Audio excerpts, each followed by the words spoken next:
Assalamualaikum warahmatullahi wabarakatuh.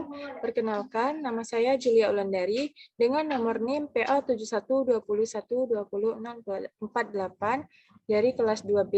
Di sini saya akan mempresentasikan hasil makalah yang telah saya buat, yaitu dengan judul Stimulasi pada Anak.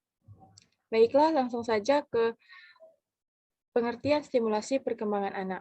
Menurut Soejiningsih 1995 mengatakan stimulasi adalah perangsangan yang datangnya dari lingkungan dan orang tua, memiliki peranan besar dalam memberikan stimulasi dan mengembangkan pola asuh anak. Stimulasi adalah rangsangan-rangsangan atau stimulus yang diberikan kepada anak oleh lingkungan sekitarnya, terutama orang tua, agar anak bisa tumbuh dan berkembang dengan baik. Sedangkan menurut Effendi 2008, stimulasi yaitu kegiatan merangsang kemampuan dasar anak agar anak tumbuh dan berkembang secara optimal.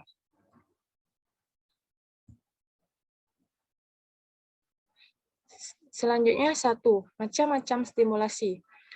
Soejiningsih 1995 mengungkapkan stimulasi bermain ada 4, yaitu A. Stimulasi verbal. Dengan penguasaan bahasa anak akan mengembangkan inisiatif atau ide-idenya melalui pertanyaan-pertanyaan yang selanjutnya akan mempengaruhi perkembangan kognitifnya. B. Stimulasi visual atau auditory merupakan stimulasi awal yang penting karena dapat menimbulkan sifat-sifat ekspresif, misalnya mengangkat alis, membuka mulut, dan mata. C. Stimulasi taktil atau sentuhan juga perlu diberikan melalui permainan yang berstruktur pijatan dan ciuman. Kurangnya stimulasi taktil dapat menimbulkan penyimpangan perilaku sosial, emosional, dan motorik. D. Stimulasi perasaan atau kasih sayang. Stimulasi semacam ini akan menimbulkan rasa aman dan rasa percaya diri pada anak sehingga anak akan lebih responsif terhadap lingkungannya dan lebih berkembang. 2. Stimulasi dini pada anak. Menurut Soejatmiko 2008, cara stimulasi yaitu A. Bermain aktif setiap hari, dan hal ini dapat dilakukan paling sedikit 30 menit setiap hari dengan penuh kasih sayang, gembira, bebas, diulang, bervariasi, diberi contoh, dibantu, hingga selesai dan dapat diberi penghargaan. Bisa berupa ucapan atau ekspresi lainnya. B. Dapat merangsang otak kanan dan kiri, sensorik, motorik, kognitif, komunikasi, bahasa, sosio-emosional, kemandirian, hingga kreativitas. C. Cara yang dapat dilakukan rangsang suara, musik, gerakan, perabaan, bicara, menyanyi, membaca, mencocokkan, membandingkan, mengelompokkan, memecahkan masalah, mencoret, menggambar, merangkai, dan lainnya. D. Bisa dilakukan kapan saja, saat menyusui, menidurkan, memandikan, ganti baju, di jalan, bermain, nonton TV, sebelum tidur, dan lain-lain.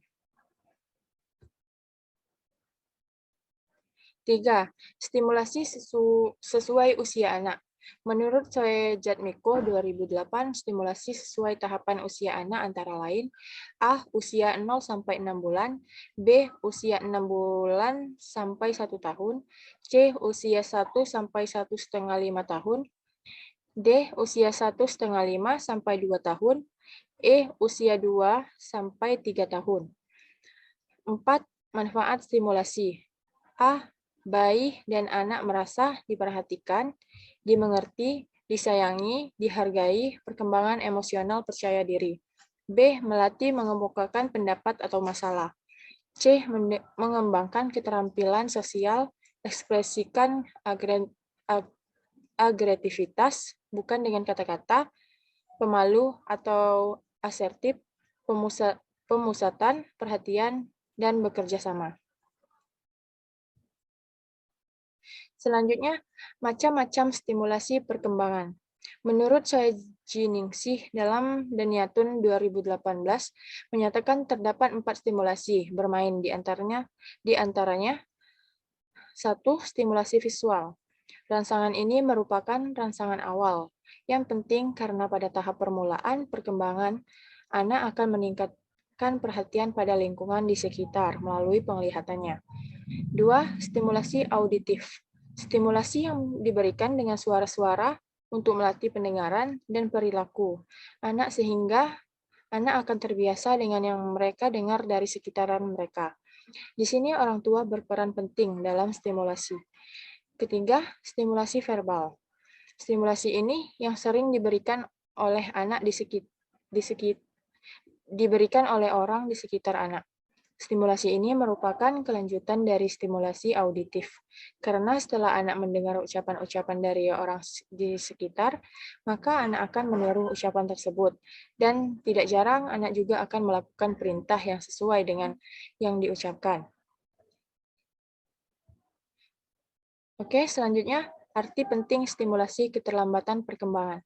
Stimulasi merupakan suatu hal yang sangat penting dalam tumbuh kembang anak. Anak yang mendapatkan stimulasi yang terarah dan teratur akan lebih cepat berkembang daripada anak yang kurang mendapatkan stimulasi. Orang tua memiliki peranan penting dalam optimalisasi perkembangan seorang anak. Karena orang tua harus selalu memberikan stimulasi kepada anak sesuai dengan aspek perkembangan baik dari motorik kasar, halus, bahasa, dan personal sosial, yang mana stimulasi ini diberikan secara rutin dan berkesinambungan sehingga perkembangan anak akan berjalan secara optimal. Jika kurangnya stimulasi dari orang tua dapat menyebabkan keterlambatan perkembangan anak. Selanjutnya, stimulasi keterlambatan perkembangan. Menurut UU Nomor 20 Tahun 2003 Bab 1 Pasal 1 Ayat 14 tentang Sistem Pendidikan Nasional, bahwa pendidikan anak usia dini atau PAUD adalah suatu upaya pembinaan yang ditunjukkan kepada anak sejak lahir sampai dengan usia 6 tahun, yang diberikan rangsangan pendidikan untuk membentuk pertumbuhan dan perkembangan jasmani atau rohani, agar anak memiliki kesiapan dan memasuki pendidikan lebih lanjut. Penyelenggaraan pendidikan anak usia dini, peran orang tua dalam mendidik di rumah memiliki tugas untuk mengembangkan aspek perkembangan anak. Di antaranya, 1. Memelihara kesehatan fisik dan mental. 2. Meletakkan dasar kepribadian yang baik. 3. Membimbing dan memotivasi anak untuk mengembangkan diri. 4. Memberikan fasilitas yang memadai bagi perkembangan anak. Baiklah, mungkin itulah penyampaian presentasi dari saya. Terima kasih atas waktunya. Saya akhiri. Wassalamualaikum warahmatullahi wabarakatuh.